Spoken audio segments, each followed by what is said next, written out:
Settle in with your comfort beverage of choice, my dears. Sometimes the hardest person to face in the mirror is yourself. When pieces go missing, it's not always the obvious ones we need to find. Chapter 13. Missing Pieces. The walk to the lodge gave Darcy time to compose herself, though she kept obsessively smoothing her hair and checking her reflection in her phone to ensure her earlier crying wasn't obvious. Stop that. Maya swatted her hand down. You look fine. Like a perfectly normal person who definitely didn't thank someone 7 times in 30 seconds. I hate you. You keep saying that, yet here we are. The dining room buzzed with lunchtime activity. Artists gathered in small groups discussing their morning projects. Maya led them to their spot from breakfast, but Darcy couldn't help noticing the empty corner table where Callum's laptop usually sat. He always has lunch here. Maya murmured, following her gaze. Even Richard couldn't break him of that habit. Darcy's stomach twisted. So he is avoiding me. Or Maya said pointedly, pulling out Darcy's chair. he's dealing with actual lodge business. You know his job? The thing he was doing before you decided he was judging your entire career based on 30 seconds of panic? But Nope. Maya pushed Darcy's tablet toward her. Here's what you're going to do. You're going to draw, because that's how you process things. Draw the room, draw the people, draw whatever helps you get out of your head. I don't think... Exactly, you're thinking too much. Draw. Darcy opened a new canvas, more to shut Maya up than anything else.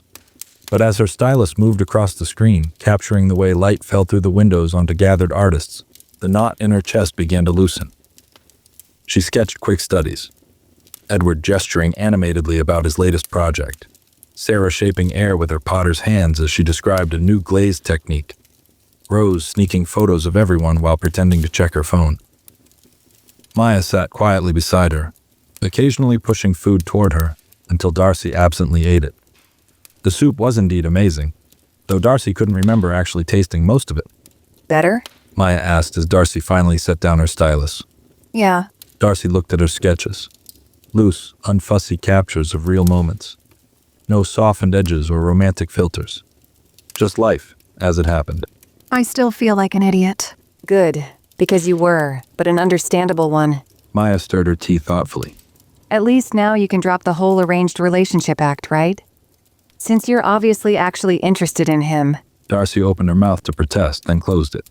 Is it that obvious? Honey, Pablo is more subtle about his feelings, and he tried to fight a moose this morning. Darcy traced her finger around the rim of her coffee cup. I like him. The real him. Not the version I could turn into a character. The way he tells stories. How he notices everything but tries to fade into the background. How he... She groaned, dropping her head to the table. I like him. God, I'm in trouble.